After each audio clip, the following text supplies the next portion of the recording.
లూకా రాసిన సువార్త 8వ అధ్యాయం.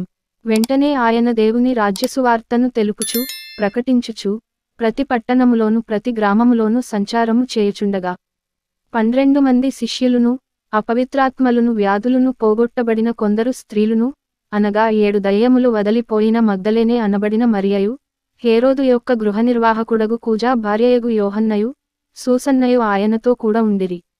వీరును ఇతరులనేకులును తమకు కలిగిన ఆస్తితో వారికి ఉపచారము, అనేక ప్రాచీన ప్రతులలో ఆయనకుపచారము అని పాఠాంతరము చేయుచు వచ్చిరి.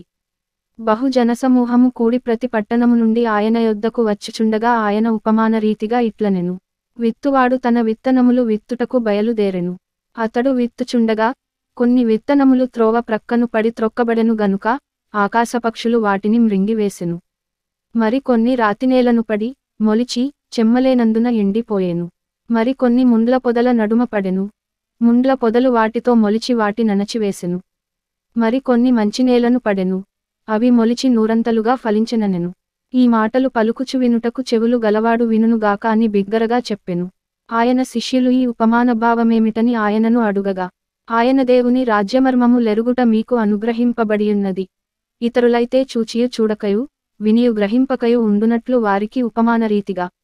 ఈ ఉపమాన భావమేమనగా, విత్తనము దేవుని వాక్యము. త్రోవ ప్రక్కనుండువారు, వారు వినువారు గాని నమ్మి రక్షణ పొందకుండునట్లు అపవాది, అనగా సాతాను, వచ్చి వారి హృదయములో నుండి వాక్యమెత్తి కొనిపోవును. రాతినేల నుండు వారెవరనగా, వినునప్పుడు వాక్యమును సంతోషముగా అంగీకరించువారు గాని వారికి వేరు లేనందున కొంచెము కాలము నమ్మి శోధన కాలమున తొలగిపోవుదురు. ముండ్ల పొదలలో పడిన విత్తనమును పోలిన వారెవరనగా, విని కాలము గడిచిన కొలది ఈ జీవన సంబంధమైన విచారములచేతను ధనభోగములచేతను అంచివేయబడి పరిపక్వముగా ఫలింపనివారు. మంచి నేల నుండు విత్తనమును పోలిన వారెవరనగా యోగ్యమైన మంచి మనస్సుతో వాక్యము విని దానిని అవలంబించి ఓపికతో ఫలించువారు. ఎవడును దీపము ముట్టించి పాత్రతో కప్పివేయడు, మంచము క్రింద పెట్టడు గాని లోపలికి వచ్చువారికి వెలుగు అగపడవలనని దీపస్తంభము మీద దానిని పెట్టును.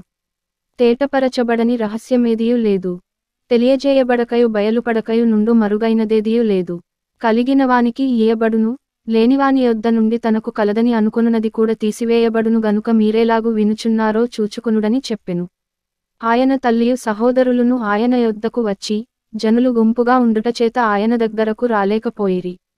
అప్పుడు నీ తల్లియు నీ సహోదరులును నిన్ను చూడగోరి వెలుపల నిలిచియున్నారని ఎవరో ఆయనకు తెలియజేసిరి. అందుకాయన దేవుని వాక్యము విని దాని ప్రకారము జరిగించు వీరే నా తల్లియు నా సహోదరులునని వారితో చెప్పెను. మరియొకనాడు ఆయన తన శిష్యులతో కూడా ఒక దోణె ఎక్కి సరస్సు అద్దరికి పోదమని వారితో చెప్పగా, వారు ఆ దోణెను త్రోసి బయలుదేరిరి. వారు వెళ్ళుచుండగా ఆయన నిద్రించెను. అంతలో గాలివాన సరస్సు మీదికి వచ్చి దోణె నీళ్లతో నిండినందున వారు అపాయకరమైన స్థితిలో ఉండిరి. గనుక ఆయన యొద్దకు వచ్చి ప్రభువా ప్రభువా, నశించిపోవుచున్నామని చెప్పి ఆయనను లేపిరి. ఆయన లేచి గాలిని నీటి పొంగును గద్దింపగానే అవి అణగి నిమ్మళమాయెను. అప్పుడాయన మీ విశ్వాసమెక్కడ అని వారితో అనెను. అయితే వారు భయపడి ఈయన గాలికిని నీళ్లకును ఆజ్ఞాపింపగా అవి లోబడుచున్నవే, ఈయన ఎవరో అని ఒకనితో నొకడు చెప్పుకుని ఆశ్చర్యపడిరి. వారు గలిలయకు ఎదురుగా ఉండు గెరసీనీయుల దేశమునకు వచ్చిరి. ఆయన ఒడ్డున దిగినప్పుడు ఆ ఊరివాడొకడు ఆయనకు ఎదురుగా వచ్చెను. వాడు దయ్యములు పట్టినవాడై బహుకాలము నుండి బట్టలు కట్టుకొనక సమాధులలోనేగాని ఇంటిలో ఉండువాడు కాడు. వాడు యేసును చూచి కేకలు వేసి ఆయన ఎదుట సాగిలపడి, యేసు, సర్వోన్నతుడైన దేవుని కుమారుడా, నాతో నీకేమి? నన్ను బాధపరచకుమని నిన్ను వేడుకొనుచున్నాను అని కేకలు వేసి చెప్పెను. ఏలయనగా ఆయన మనుష్యుని విడిచి వెలుపలికి రమ్మని ఆ అపవిత్రాత్మకు ఆజ్ఞాపించెను.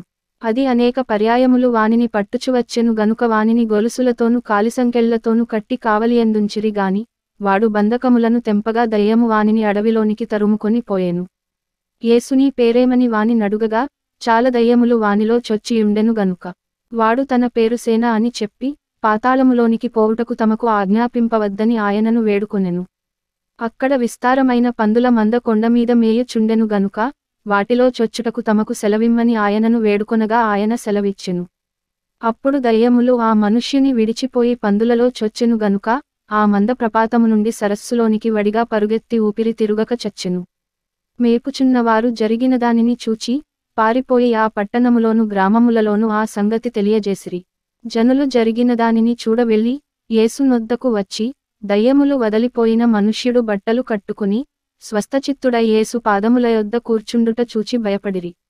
అది చూచినవారు దయ్యములు పట్టినవాడేలాగు స్వస్థత పొందెనో జనులకు తెలియజేయగా, గెరసీనీయుల ప్రాంతములలో నుండు జనులందరూ బహు భయాక్రాంతులైరి గనుక తమ్మును విడిచిపొమ్మని ఆయనను వేడుకొనిరి. ఆయన దోనె ఎక్కి తిరిగి వెళ్ళుచుండగా, దయ్యములు వదలిపోయిన మనుష్యుడు ఆయనతో కూడా తన్ను ఉండనిమ్మని ఆయనను వేడుకొనెను. అయితే ఆయన నీవు నీ ఇంటికి తిరిగి వెళ్ళి, దేవుడు నీకెట్టి గొప్ప కార్యములు చేసెనో తెలియజేయుమని వానితో చెప్పి వానిని పంపివేసెను. వాడు వెళ్లి యేసు తనకెట్టి గొప్ప కార్యములు చేసెనో ఆ పట్టణమందంతటను ప్రకటించెను. జనసమూహము ఆయన కొరకు ఎదురు చూచుచుండెను గనుక యేసు తిరిగి వచ్చినప్పుడు వారు ఆయనను చేర్చుకొనిరి. అంతట ఇదిగో సమాజ మందిరపు అధికారి అయిన యాయీరు అను ఒకడు వచ్చి యేసు పాదముల మీద పడి, ఇంచుమించు 12 ఏండ్ల ఈడుగల తన యొక్కతే కుమార్తె చావ సిద్ధముగా ఉన్నది గనుక తన ఇంటికి రమ్మని ఆయనను బతిమాలుకొనెను. ఆయన వెళ్ళుచుండగా జనసమూహములు ఆయన మీద పడుచుండిరి. అప్పుడు 12 ఏండ్ల నుండి రక్తస్రావరోగముగల యొక్క స్త్రీ కొన్ని ప్రాచీన ప్రతులలో స్త్రీయుండెను. ఆమె తన జీవనోపాధి ఎంతయు వైద్యులకు వ్యయము చేసి అనికూర్చబడినది, ఎవనిచేతను స్వస్థత నొందనిదై ఆయన వెనుకకు వచ్చి ఆయన వస్త్రపు చెంగు ముట్టెను. వెంటనే ఆమె రక్తస్రావము నిలిచిపోయెను. నన్ను ముట్టినది ఎవరని యేసు అడుగగా అందరును మేమెరుగమన్నప్పుడు, పేతురువేలినవాడా, జనసమూహములు క్రిక్కిరిసి నీమీద పడుచున్నారనగా, యేసు ఎవడో నన్ను ముట్టెను, ప్రభావము నాలో నుండి వెడలిపోయినదని నాకు తెలిసినదనెను. తాను మరుగై ఉండలేదని ఆ స్త్రీ చూచి వణకుచు వచ్చి ఆయన ఎదుట సాగిలపడి, తాను ఎందునిమిత్తము ఆయనను ముట్టెనో, వెంటనే తాను ఎలాగు స్వస్థపడెనో ఆ సంగతి ప్రజలందరి ఎదుట తెలియజెప్పెను.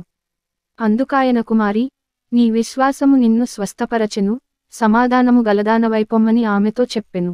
ఆయన ఇంకను మాటలాడుచుండగా సమాజమందిరపు అధికారి ఇంట నుండి ఒకడు వచ్చి నీ కుమార్తె చనిపోయినది, బోధకుని శ్రమపెట్టవద్దని అతనితో చెప్పెను.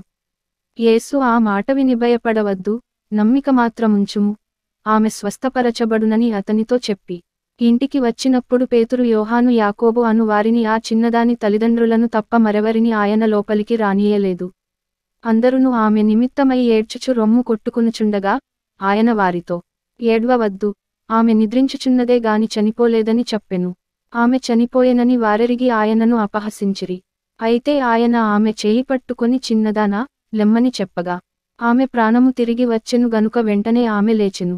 అప్పుడాయన ఆమెకు భోజనము పెట్టుడని ఆజ్ఞాపించెను. ఆమె తల్లిదండ్రులు విస్మయము నొందిరి. అంతటా ఆయన జరిగినది ఎవనితోనూ చెప్పవద్దని వారికాజ్ఞాపించెను.